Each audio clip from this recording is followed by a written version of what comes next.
Welcome to Plus One, a short form webinar series hosted by me, Stephanie Rising of The Rising Effect, your small business coach. My co-presenter today is Alexis Chapman, co-owner of Two Busy Gals. Our topic today is about the proper care and feeding of the most insatiable creature on the planet, the social media beast. Alexis is going to kick us off with social media do's and don'ts, especially as we market our brand in a post-COVID landscape. Then I'm going to lead us through a review of the 4 sales personalities so you're equipped to talk to anyone in their own sales language. We each have 3 slides packed with actionable information you can learn in 15 minutes or less. So let's jump in. Alexis, we'll start with you. Thank you so much, Stephanie. I'm excited to be here, and hi, everyone. Again, my name is Alexis Chapman. I'm co-owner and co-founder of Two Busy Gals, local to Tucson.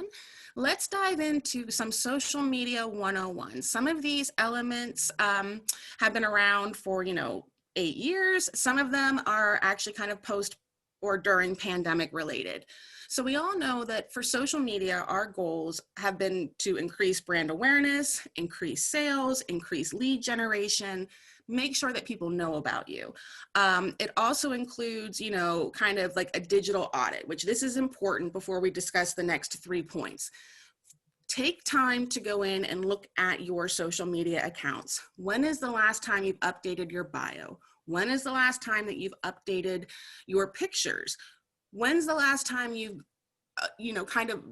taken a step and look at how your accounts are doing and where your people are currently engaging with you? Do you have to be everywhere? No. And your audience may have shifted. So find your tribe. Are they on LinkedIn? Are they on Twitter? Are they on Facebook? Find where they currently are, and then make sure that your presence is there and that they know that you care about them, which leads into communication and connection. Don't be all salesy. We'll get into the don'ts here in a minute. Your tribe wants to hear from you. They want to connect with you. There's a lot of fear that's just kind of running rampant. And the best way to ensure that and reassure your clients, your potential customers, that you care, you hear them, you're there for them, is to consistently stay in communication with them. The last point is to pivot and course correct. We like to call this a pandemic pivot project. Take a look at your services and your offers. Do they apply to the current landscape? Will they help your clients, achieve the goals that they want to achieve? Everything is shifting, and it's shifting quickly. It's crucial to go ahead and kind of keep up. Pivot. It can be a short-term goal. It could be a long-term goal. But it's very important to just be aware of everything that you're offering and how those elements are benefiting or not benefiting your current clients and potential customers. So now we're going to get into some social media don'ts. Social media don'ts. So don't misunderstand social media. We all have a business. We're all trying to sell something, but that is not the overall goal. Social media is one spoke in the wheel of your sales and marketing. It is the easiest way to be in communication, stay connected, and actually talk to your current customers and clients and your potential clients. So this is not a time to stop posting. If anything, increase posting, but don't post all about what you want to give them and what you want them to do for you. This is about them, not you. So don't make promises that you can't keep. Don't say, this is a scary time, if you buy my product, then, this, and this. Don't make promises like that. Just stay top of mind. Let them know that you are thinking of them and you're there to help them, and focus, just don't focus on selling your own products and services. Do the kind of the palms up, offer them something, even if it's just a way for them to communicate and say, you know what, we don't know what to do. How can you help us achieve our goal? Our goal has shifted. And don't capitalize on fear. That is one of the most, it's very challenging because we all are in this like uncertain time, but this is not the time to just post news stories and health updates. And we are seeing that all over the place. It doesn't need to be on your Facebook page. So let's kind of dive in to social media do's. Think before you post and expect uncertainty. Again, this kind of goes with pivoting and course correcting because your audience may not react or engage with you the same way that they did in January. So think before you post. Is it beneficial to them? Is it, educational? Is it something that they can use? Post on a regular basis. This is not the time to stop posting. This is not the time to go dark. Explore new things. This is a perfect opportunity to try something new. Again, you can kind of create a new project. You can say you want to create short videos or short audios. This is the time to go ahead and explore new things, try new things, and see where they land. Not everything is going to be successful, but it's a great opportunity to learn. Help more than you sell.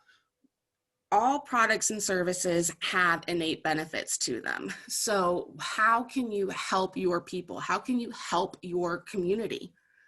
Post about the things that you're doing in your community. Post about things that you're, just everyday things to make your brand look as human as possible because you are human beings. You're not just a product or service. Update your social media profiles. That ties in with the social media 101 of a digital audit. Continue to update your social media profiles because Google will go ahead and recognize that. Just as Google recognizes the SEO and other elements of your website, consistently keeping your social media profiles updated makes Google happy and will help your ranking.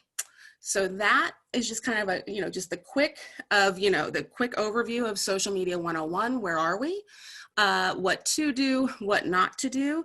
And if you're ready to rock your pivot project, if you want to discuss some ideas, please feel free to reach out, or if you have any questions, let's chat for 30 minutes. You can email me, alexis@twobusygals.com, and I look forward to hearing from you. Thanks so much, Stephanie. Thank you very much, Alexis. I know I get so many questions about social media. It does feel like this insatiable beast that is never sated, and it's difficult to stay on top of that. So I think the way that you broke that down, all efforts to maintain brand awareness are positive efforts in the right direction. So this is largely about putting one foot in front of the other. And part of that is what I'm going to talk about today, which is the 4 sales personalities. So another layer to social media to think about, and really you could apply this to any of your marketing efforts, is the ability to speak to your audience in their own terms. And if you're familiar with the DISC assessment, you can think of D's as panthers, I's as politicians, S's as protectors, and C's as professors.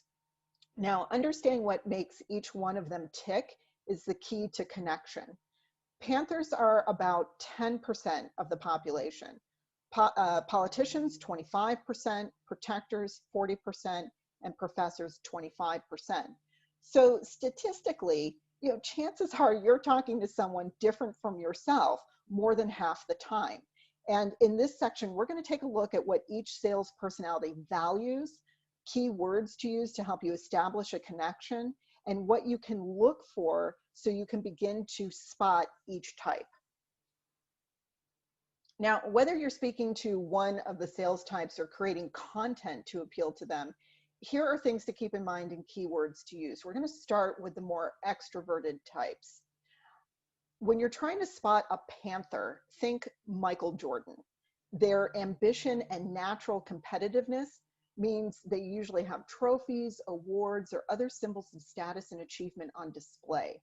They also appreciate social standing, and combined with their desire to affect change, you'll often see them serving on boards of directors.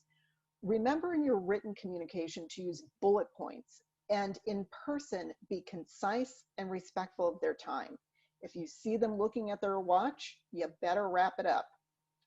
You have to think of panthers like human gas pedals, just constantly accelerating toward the future. Exploring just one idea at a time is boring to them. They are big picture thinkers who feel constrained by too many details.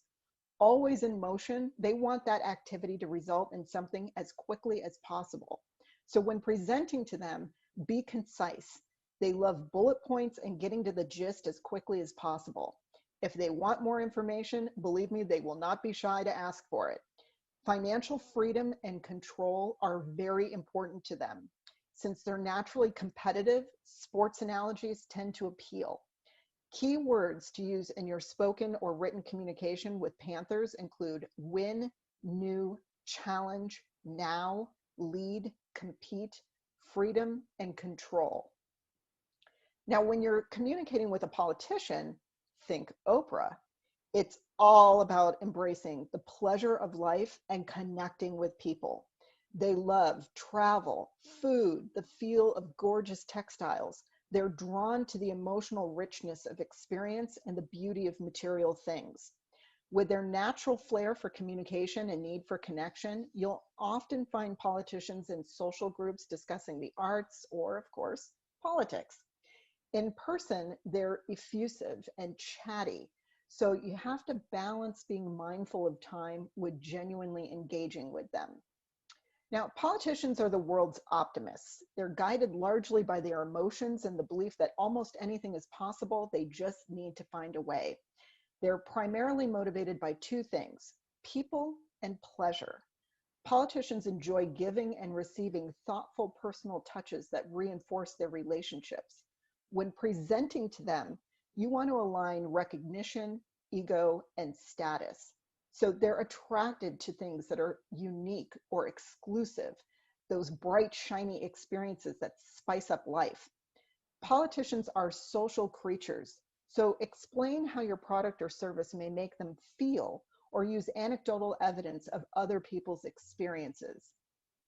Keywords to use in your spoken or written communication with politicians include cutting edge, exciting, fun, unique, variety, best, and I feel phrases.